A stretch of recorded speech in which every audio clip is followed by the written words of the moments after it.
प्रिय भक्तगणों, आज आप श्रवण करेंगे दुख दरिद्र का नाश करने वाली भोलेनाथ की पौराणिक कथा। यह कथा शिव पुराण में वर्णित है। शिव पुराण में कहा गया है, जो भी भक्तगण इस कथा को शांत मन से भक्ति भाव से सुनता है तो उसकी जन्मों की दरिद्रता समाप्त हो जाती है। दरिद्र धनवान हो जाते हैं, रोगी रोग मुक्त हो जाते हैं, भाग्य का द्वार खुलता है। शिवलिंग पर जल चढ़ाने से किस फल की प्राप्ति होती है? शिव जी माता पार्वती की कल्याणकारी कथा। यदि आपने यह कथा पूरे अंत तक सुन लिया तो यकीनन आपको अपनी परेशानियों का हल, भगवान के प्रति श्रद्धा और भक्ति 100 गुना ज्यादा बढ़ जाएगी। तो इसीलिए कथा को पूरे मन से सुने। पूरा सुनने से लाभ मिलता है और आधा अधूरा सुनने से भगवान का अपमान होता है। साथ ही आप सभी भक्तगण वीडियो को एक लाइक करके ओम नमः शिवाय का जयकारा लगा दीजिए। शिव पुराण के अनुसार एक गांव में एक गरीब ब्राह्मण अपनी पत्नी व अपने पुत्र के साथ रहा करता था। उसके पुत्र का नाम सोमदत्त था। वह गरीब बूढ़ा ब्राह्मण नित्य प्रति शिव जी को जल चढ़ाया करता था और उसकी पत्नी ब्राह्मणी को ये सब बिल्कुल भी पसंद नहीं था। प्रिय भक्तों, दरअसल ब्राह्मणी पहले बहुत पूजा पाठ करती, व्रत उपवास सब कुछ करती थी। इतना कुछ करने के बाद भी उसकी गरीबी दूर नहीं हो रही थी। जब ब्राह्मण जवान था तो कहीं से कथा सुनाकर पूजा पाठ करके दक्षिणा लाता, उसी से उसका गुजारा होता था। फिर भी ब्राह्मणी इस आस में पूजा पाठ करती थी, कभी न कभी उसकी गरीबी दूर होगी। किंतु उसके पूजा पाठ का कोई फल नहीं मिला। अब तो ब्राह्मण बूढ़ा हो गया था, उसमें इतनी शक्ति नहीं थी कि वह कहीं गांव गांव में जाकर कथा कराए। वह बीमार रहने लगा। घर में कमाने वाला कोई भी नहीं था। ब्राह्मण का बेटा सोमदत्त गुरुकुल में पढ़ा करता था।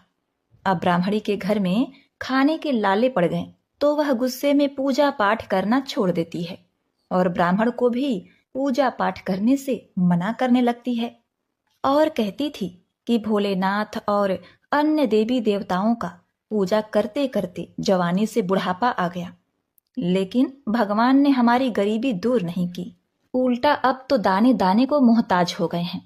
अरे, मेरी ही मति मारी गई थी कि मैंने दिन रात उपवास व्रत किया, जब तब मैं अपने शरीर को सुखा दिया।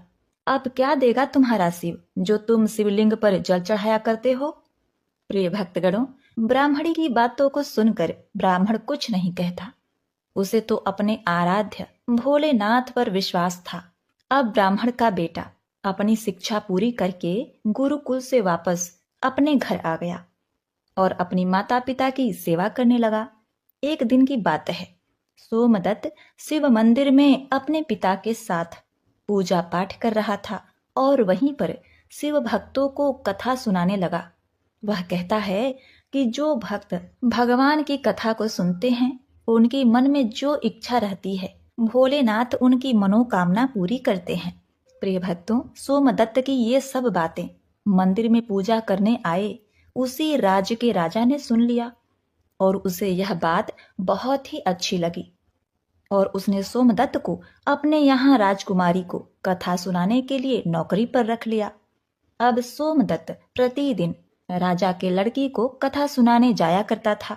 वहां से दक्षिणा में जो भी मिलता उसमें ही वह अपने परिवार का पालन पोषण करने लगा। इस पर भी ब्राह्मणी खुश नहीं थी। उसने कहा, मुझे अपने बच्चे की भविष्य की चिंता है। हमारा जीवन तो जैसे तैसे कट गया, लेकिन मेरे पुत्र का जीवन अभी बाकी है।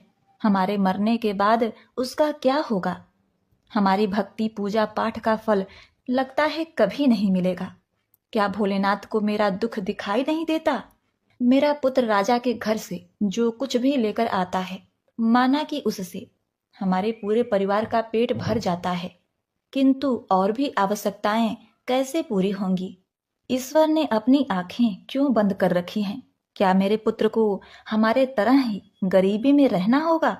प्रिय भक्तगणों, ब्राह्मण और ब्राह्मणी की ये करुण पुकार जब माता पार्वती ने सुना तो उन्होंने शिव जी से कहा, हे देव, हे महेश्वर, आप सर्वज्ञ हैं, आप क्यों इन दोनों की परीक्षा ले रहे हैं प्रभु?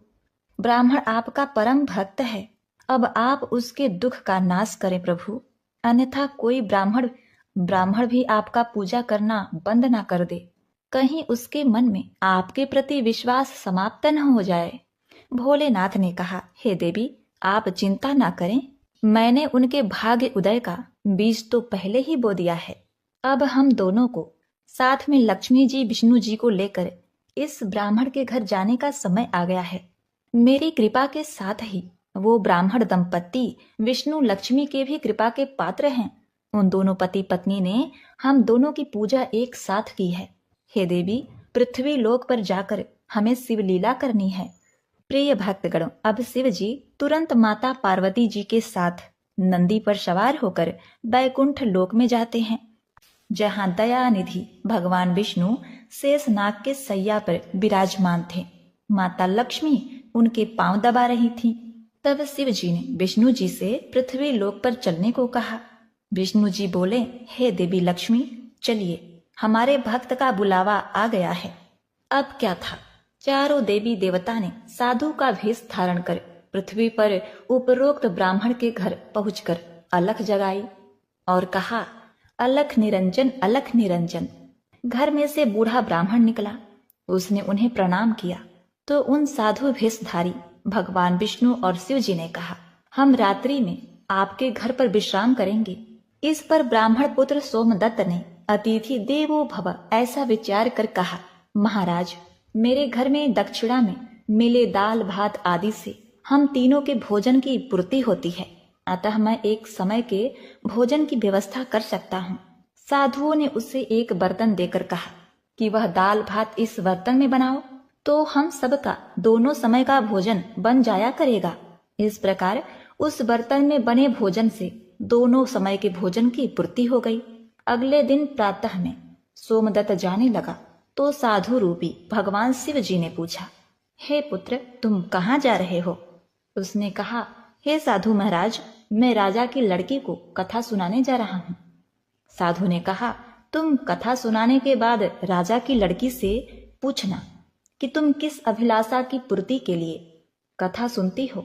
अब सोमदत्त राजकुमारी को कथा सुनाने के बाद वही प्रश्न पूछता है कि तुम किस अभिलाषा की पूर्ति के लिए कथा सुनती हो।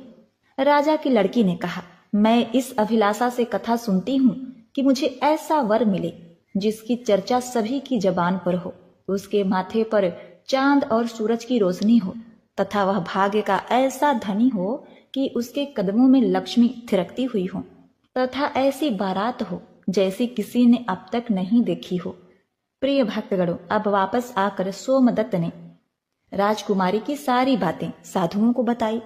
अब देखिए, अब अगले दिन प्रातः काल में जब वह कथा सुनाने के लिए जाने लगा तो साधुओं ने कहा, बच्चा, आज फिर वही प्रश्न करना।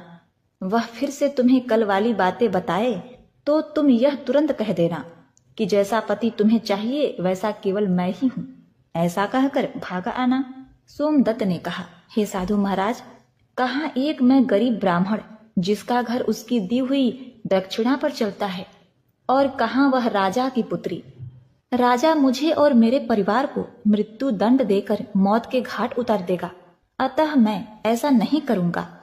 साधुओं ने कहा कि ठीक है, हम तुम्हें परिवार सहित अभी श्राप से भस्म किए देते हैं। सोमदत्त पहले ही उनके चमत्कार से डरा हुआ था। उसने सोचा कि राजा तो बाद में मृत्यु दंड देगा, ये तो अभी अपने श्राप से भस्म कर देंगे। अतः साधुओं को आश्वासन देकर कथा सुनाने के लिए चला गया। कथा सुनाने के बाद सोमदत्त ने कहा, हे राजकुमारी, कल आपने जो बताया था उसके अनुसार जैसा वर तुम्हें चाहिए वैसा वर मैं ही हूँ। ऐसा कहकर तुरंत वह वहां से भाग आया। राजा की पुत्री को एकदम आघात पहुंच गया। उसने दासी के द्वारा अपने पिताजी को बुलाकर सब बात बताई। राजा ने आश्वासन दिया कि उस उदंड ब्राह्मण को उसकी सजा मिलेगी। राजा ने तुरंत अपने मंत्रियों से विचार विमर्श किया। एक वरिष्ठ मंत्री ने कहा, महाराज, उसने अपराध तो फांसी दिए जाने वाला किया है, परंतु वह एक ब्राह्मण है। उसे फांसी देने पर एक ब्राह्मण हत्या का पाप लगेगा। कुछ ऐसा किया जाए कि वह दंडित भी हो जाए और ब्रह्म हत्या का पाप भी न लगे। प्रिय भक्तों, काफी विचार विमर्श करने के बाद तय हुआ कि शादी का निमंत्रण पत्र कुछ शर्तों के साथ भिजवाया जाए। राजा ने शर्तों वाला निमंत्रण पत्र लिखवाकर अपने नौकर के हाथ सोमदत्त के पिता के पास भिजवा दिया। उधर सोमदत्त ने घर पहुंचकर साधुओं को बताया कि आपके कहे अनुसार कहने पर राजकन्या बहुत क्रोधित हो गई। अब शीघ्र ही फांसी का संदेश पहुंचने वाला है। कुछ समय बाद नौकर निमंत्रण पत्र लेकर वहां पहुंच गया। साधुओं ने हलकारे को सम्मान सहित बिठाकर सोमदत्त को निमंत्रण पत्र पढ़कर सुनाने को कहा। पत्र इस प्रकार था, हे ब्राह्मण पुत्र, हमें तुम्हारा शादी का प्रस्ताव मंजूर है, परंतु साथ साथ हमारी कुछ शर्तें भी हैं। हमारे द्वारा सभी शर्तें पूरी करने पर हम अपने कन्या का विवाह तुम्हारे साथ कर देंगे।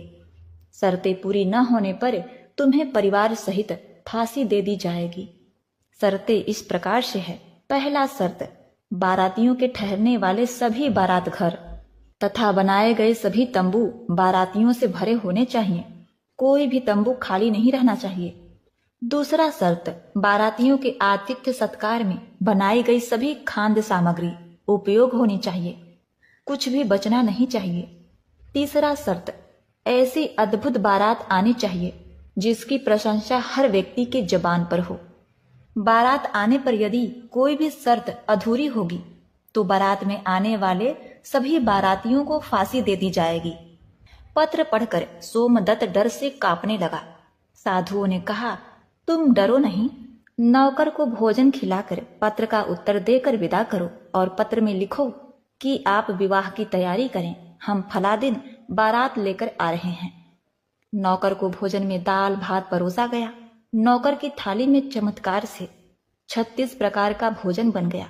विदाई में साधुओं ने, जो कि भोलेनाथ और विष्णु जी थे, उसे मुट्ठी भर धुनी की राख व पत्र देकर विदा किया।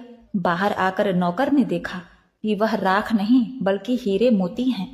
वह बहुत खुश हुआ। राजा ने सकारात्मक उत्तर प्राप्त होने पर विचार किया कि वह गरीब ब्राह्मण किसके भरोसे ऐसा कर रहा है। क्या कोई दुश्मन राजा उसका साथ दे रहा है? यही सोचकर राजा ने शहर के तमाम बारात घर सजवा दिए और अनेक तंबू लगवा दिए। राजा का विश्वास था कि अधिक आदमी न आने के कारण वह शर्त हार जाएगा। सोमदत्त अपनी बारात में चलने के लिए जिसे भी कहता, वही उसे यह कहकर मना कर देता कि नहीं, तुम्हारा तो अंतिम समय आ गया है, हम बारात में तुम्हारे साथ मरने के लिए क्यों जाएं? ऐसी बात सुनकर वह बहुत ही परेशान था। शादी वाले दिन सोमदत्त को परेशान देखकर साधुओं ने कहा, पुत्र, आज तुम्हारा विवाह है और तुम परेशान हो रहे हो। तैयार होकर हमारे साथ चलो। तुम किसी बात की चिंता मत करो, हम तुम्हारे साथ हैं। सोमदत्त ने भाग्य में जो लिखा है वही होगा, यही सोचकर तैयार होकर साधुओं के साथ चल दिया। भगवान शिव जी ने इस बारात में चलने के लिए सभी देवताओं को मनुष्य रूप में आमंत्रित कर दिया तथा भूत प्रेत व अनेक गणों को भी शादी में बुला लिया, जिसके कारण सभी बारात घर व लगाए गए सभी तंबू भर गए। इसके बाद भी कुछ बाराती बिना तंबू के रह गए।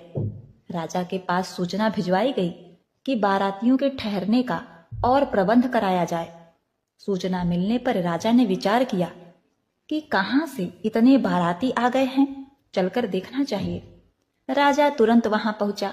राजा को आया देखकर शिव जी ने शुक्र व शनि जी को बच्चे के रूप में बनाकर भूख के कारण रुला दिया। राजा ने 2 बच्चों को रोते हुए देखकर पूछा कि यह बच्चे क्यों रो रहे हैं? साधु बने शिवजी ने कहा, इन्हें भूख लगी है राजन। राजा ने उन बच्चों को खाना खिलाने के लिए भेज दिया। कुछ समय बाद राजा के कर्मचारी ने आकर बताया कि महाराज, वे दोनों बच्चे तो सारा का सारा खाना खा गए हैं और फिर भी भूख भूख चिल्ला रहे हैं। ऐसा सुनकर राजा बहुत परेशान हुआ। उसने अपना घमंड त्याग कर साधुओं के सामने नतमस्तक होकर कहा, महाराज, अब मेरी लाज आपके हाथ में है। साधुओं ने कहा, कोई बात नहीं, सब कुछ ठीक हो जाएगा। तुम घर जाकर बारात की अगवानी की तैयारी करो। राजा ने शहर को बहुत ही सुंदर ढंग से सजाया। जगह जगह झालरों से पूरा शहर एक दुल्हन की तरह सजाया गया।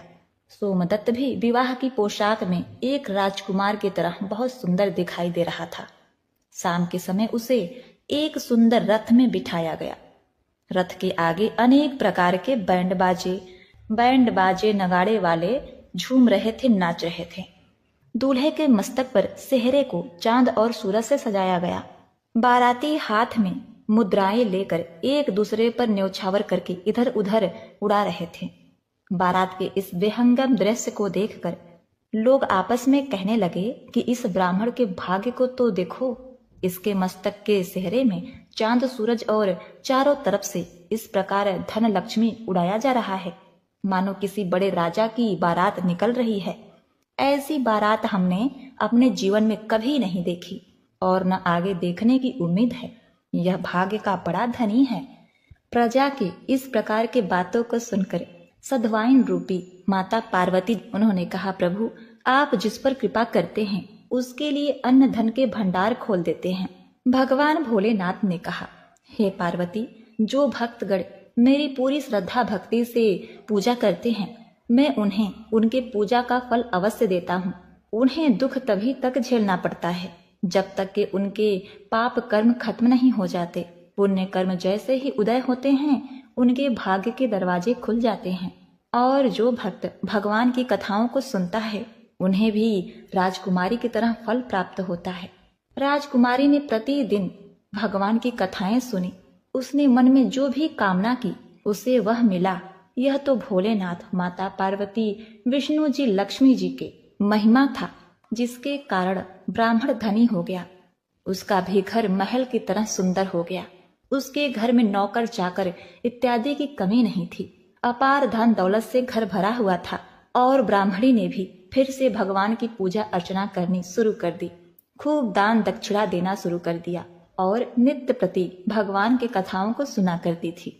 एक बार प्रेम से बोलिए, लक्ष्मी नारायण भगवान की जय, पार्वती पते हर हर महादेव। ओम नमः शिवाय। जय माता पार्वती। प्रिय भक्तगणों, आज आप श्रवण करेंगे शिव पुराण में वर्णित शिव पार्वती संवाद कथा।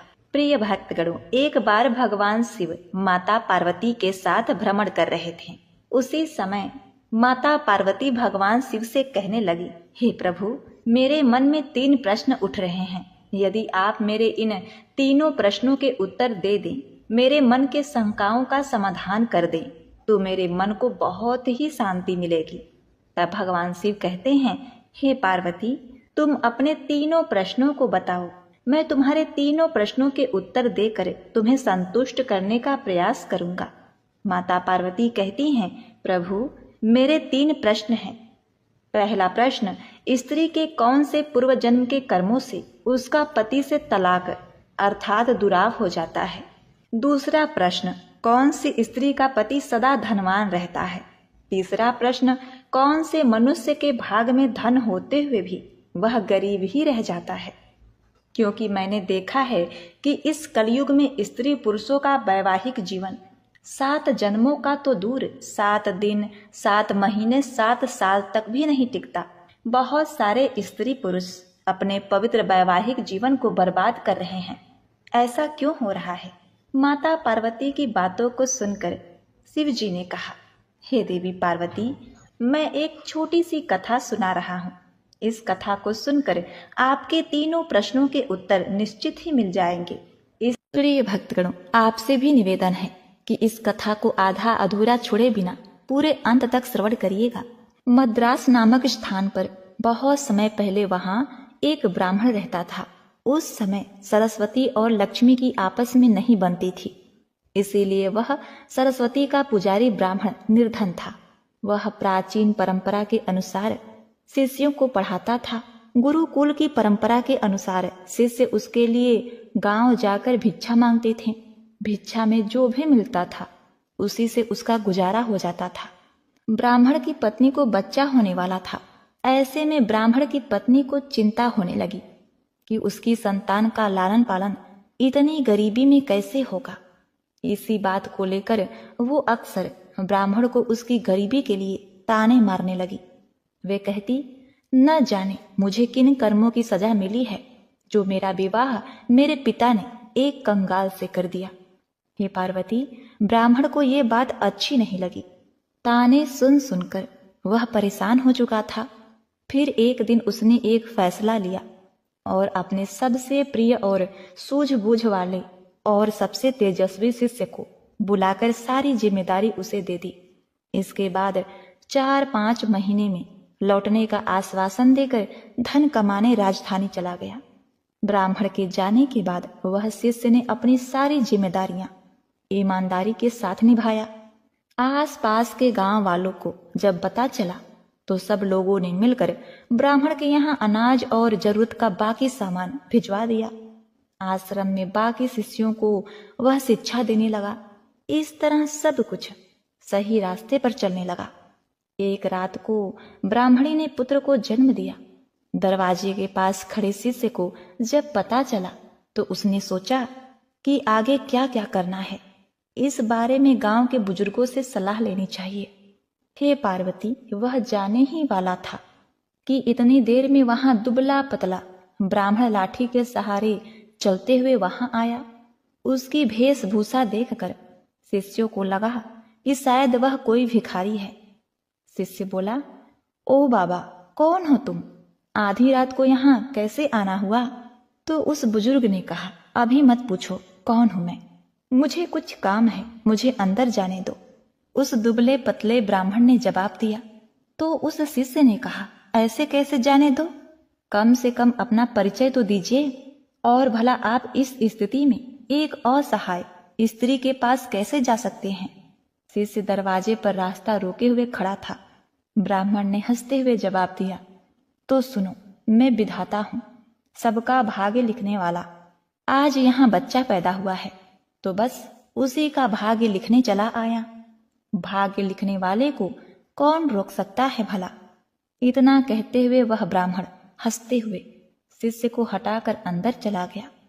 जब वह बाहर आया तो उस शिष्य ने उत्सुकतावश पूछा, महाराज, आपने क्या लिखा उस नन्हे बच्चे के बारे में, मेरे गुरु भाई के बारे में? हे पार्वती, आज तक विधाता ने किसी को बताया है क्या कि उन्होंने किसके भाग्य में क्या लिखा है? परंतु शिष्य भी उन्हें ऐसे नहीं जाने देने वाला था। पीछा न छोड़ते देखकर ब्राह्मण विवश होकर बोला, यही जानना चाहते हो ना कि क्या लिखा है? तो मैंने यह लिखा है कि ये लड़का हमेशा निर्धन ही रहेगा। इसके पास घर में एक गाय और एक बोरा अनाज के अलावा कुछ भी नहीं रहेगा। कितना भी परिश्रम कर ले, यह धन नहीं कमा पाएगा। इतना कहते ही वह ब्राह्मण वहां से चला गया।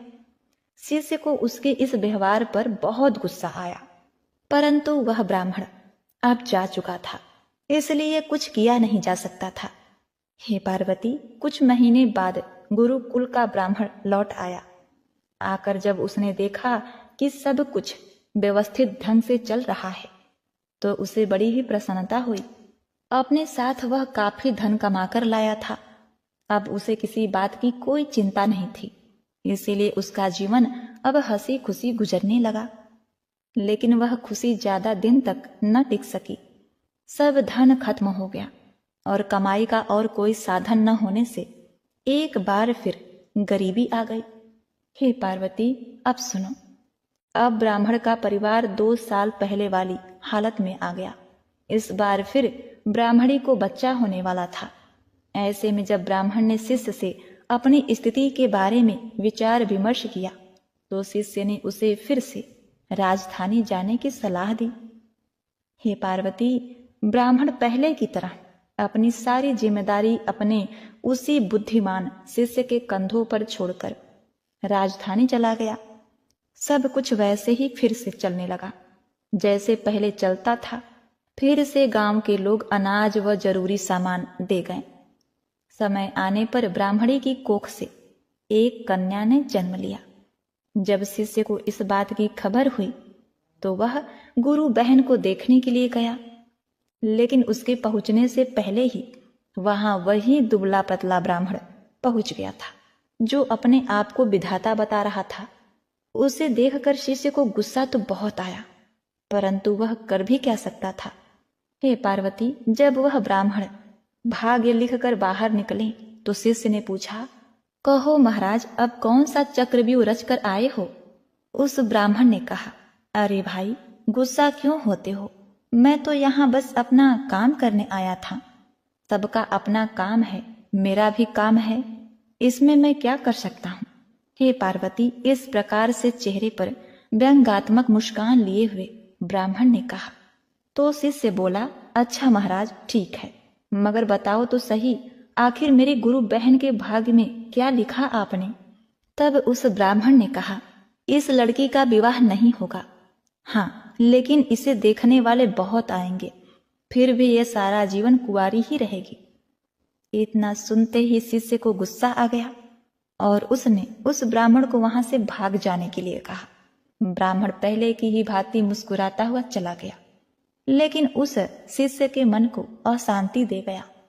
वह सोच में पड़ गया कि अगर ये सच में विधाता था तो उसके गुरु भाई और गुरु बहन का भविष्य क्या होगा, कैसे कटेगा उनका जीवन। हे पार्वती, मैं क्या कहूं। खैर, धीरे धीरे समय बीतने लगा। 1 साल, 2 साल, 3 साल करते करते कई साल बीत गए। शिष्य का गुरु यानी कि वह ब्राह्मण वापस नहीं आया। राजधानी से जितने व्यक्ति आते उतनी बातें करते। कोई कहता ब्राह्मण की मृत्यु हो गई, कोई कहता वह अपनी पत्नी से परेशान थे इसलिए संन्यास लेकर जंगल में चले गए। शिष्य भी ब्राह्मण के घर और गुरुकुल की सारी जिम्मेदारी संभाल रहा था। सबके साथ साथ उसने अपने गुरु भाई और गुरु बहन को भी शिक्षा देकर उन्हें शिक्षित कर दिया। ये पार्वती, इस तरह 18 साल बीत चुके थे। ब्राह्मणी का पुत्र 20 वर्ष का हो गया।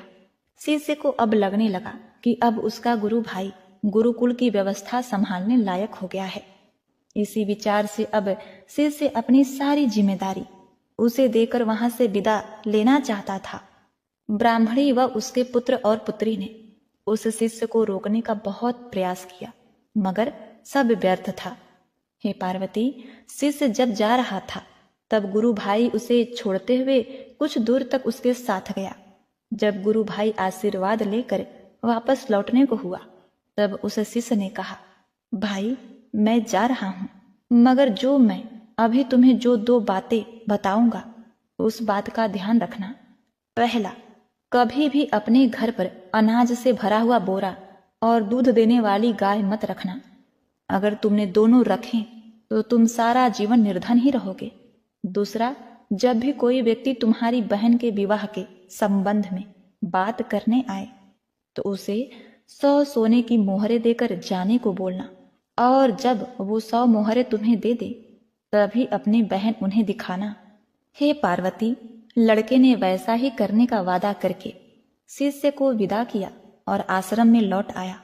अगले ही दिन गांव के एक पुरोहित के यहाँ से एक दुधारू गाय और एक बोरा अनाज उस लड़के के घर भिजवा दिया। लड़के ने उसी समय गाय और अनाज का बोरा बेच दिया। अगले दिन फिर किसी ने एक बोरा अनाज और एक दुधारू गाय भेजी। लड़के ने फिर वैसा ही किया। अब आए दिन गायें और अनाज के बोरे आने लगे। लड़का उन्हें अपने वायदे के अनुसार बेचता गया।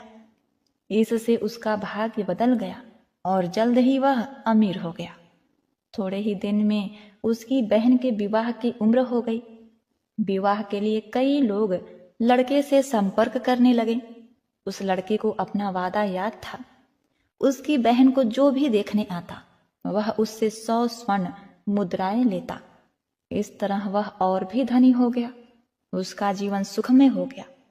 इसी तरह कई साल बीत गए। एक दिन उस शिष्य का मन हुआ कि क्यों न अपने गुरु के परिवार को देख लिया जाए कि उनका भाग्य कैसा चल रहा है। हे पार्वती, इसी विचार के साथ वह चल दिया। अभी वह गांव के बाहर ही पहुंचा था कि उसे वहीं दुबला पतला ब्राह्मण एक गाय, एक बोरा अनाज और एक पोटली में मुद्राएं ले जाते हुए दिखाई दिया। शिष्य ने आवाज लगाते हुए कहा, अरे महाराज, कहाँ जा रहे हैं? ब्राह्मण ने उसकी ओर देखा और गुस्से में ऊंची आवाज में बड़बड़ाना शुरू कर दिया। उस ब्राह्मण ने कहा, आ गए जले पर नमक छिड़कने। देख लो, यह सब तुम्हारा ही किया धरा है। रोज एक दूध देने वाली गाय, एक बोरा अनाज और 100 मुद्राएं देते देते मेरी ऐसी की तैसी हो रही है। दिमाग काम नहीं करता है कि तुम्हारे इस चक्रव्यूह से कैसे निकलूं। तो उस शिष्य ने कहा, मेरा चक्रव्यूह? महाराज, आप भूल रहे हैं कि भाग्य तो आप लिखते हैं, फिर भला मैं कैसे आपको किसी भी चक्रव्यूह में फंसा सकता हूं? शिष्य ने चुटकी लेते हुए उनसे कहा। तो उस ब्राह्मण ने कहा, बेटा, मैं तेरी बुद्धि से हार चुका हूं, मेरी सहायता कर और मुझे इस झंझट से निकाल। हे पार्वती, तब उस शिष्य ने कहा, महाराज, झंझट से निकलना है तो ये उन दोनों की भाग्य रेखाएं मिटा दीजिए। आप तो जानते हैं कि ये कलयुग है। आज का इंसान स्वयं अपनी बुद्धि से अपना भाग्य बनाता है। उदाहरण आप देख ही रहे हैं। तो उस ब्राह्मण ने कहा, ऐसे कैसे मिटा दूं मैं भाग्य की रेखाएं? शिष्य ने कहा, तो फिर उठाइए झंझट, मैं कुछ नहीं कर सकता। ब्राह्मण ने कहा, अरे नहीं बेटा, मेरा कुछ ख्याल करो, कब तक इसी काम में फंसा रहूंगा मैं भी मजबूर हूं। शिष्य ने कहा, मैं भी मजबूर हूं महाराज, अपने गुरु को वचन दिया है कि उनके परिवार का ख्याल रखूंगा। अब ऐसे में उनका साथ कैसे छोड़ दूं? वैसे भी इस दुनिया में कुछ पाने के लिए कुछ खोना पड़ता है, और फिर मुझे तो अपनी बहन का विवाह भी करना है। अगर आप मेरी बात मान लें तो आपको अपनी समस्या का हल मिल जाएगा। हे पार्वती, कुछ देर सोच विचार करने के बाद उस ब्राह्मण ने गाय, अनाज का बोरा और मुद्राओं की पोटली उस शिष्य को दे दिया और बोले, जाओ, मिटा दी उनकी भाग्य की रेखाएं। तुम्हें उनका जैसा भी भाग्य बनाना है बना लो, मैं कोई रुकावट नहीं डालूंगा। लेकिन हाँ, मेरी एक विनती है कि इस बारे में तुम किसी को बताना नहीं तो कोई भी मेरा आदर नहीं करेगा, किसी को मेरा भय नहीं रहेगा, जिसके कारण कोई मुझे याद नहीं करेगा। इतना कहते हुए ब्राह्मण, जो भाग्य था, वहां से चला गया, जो खुद को विधाता बता रहा था। तो हे पार्वती, इससे ये सिद्ध हो गया कि मनुष्य जो अपनी बुद्धि से अपना भाग्य बदल सकते हैं, यदि मनुष्य अपने लक्ष्य के लिए पूरी तरह से समर्पित हैं, तो ऐसी कोई चीज नहीं जो वो हासिल नहीं कर सकते। परेशानियों में ही मनुष्य के सफलता का रहस्य छुपा होता है। ये तो मनुष्य के मानसिकता पर निर्भर करता है कि उनका जीवन कैसा होने वाला है। और पार्वती, आपने पूछा था ना कि उस भिखारी का भाग्य क्या है, तो वह भिखारी बुद्धिहीन है, उसके अंदर बुद्धि लेस मात्र भी नहीं है, इसीलिए आज वह भिखारी है। यदि उसमें बुद्धि होती तो वह उस आंगन को खुद ना खोद कर, किसी अन्य से खुदवा कर, उसमें से धन निकाल कर बाकी का धन अपने पास रखता और मेहनताना के रूप में उस खुदाई करने वाले को देता, और इस प्रकार वह धनवान बन जाता। किंतु बुद्धिहीन होने के कारण वह मरने के डर से खुदाई नहीं कर रहा है, वह अपने बुद्धि का इस्तेमाल बिल्कुल भी नहीं कर रहा। यदि मनुष्य का भाग्य रूठा हुआ है तो भी कोशिश करने से, अपने बुद्धि से वह अपने भविष्य को बदल सकता है। मनुष्य में अथाह क्षमता है कि वह अपने भाग्य को बदल दे, किंतु मनुष्य अपने भाग्य पर ही रोता रहता है। भाग्य भी उसकी परीक्षा लेता है। उस भिखारी को यदि धनवान बनाना है तो सबसे पहले उसे सद्बुद्धि दीजिए। प्रिय भक्तगणों, भोलेनाथ की बातें सुनकर माता पार्वती अति संतुष्ट हुई। उन्होंने भोलेनाथ को बारंबार प्रणाम किया। पार्वती पते हर हर महादेव। ओम नमः शिवाय।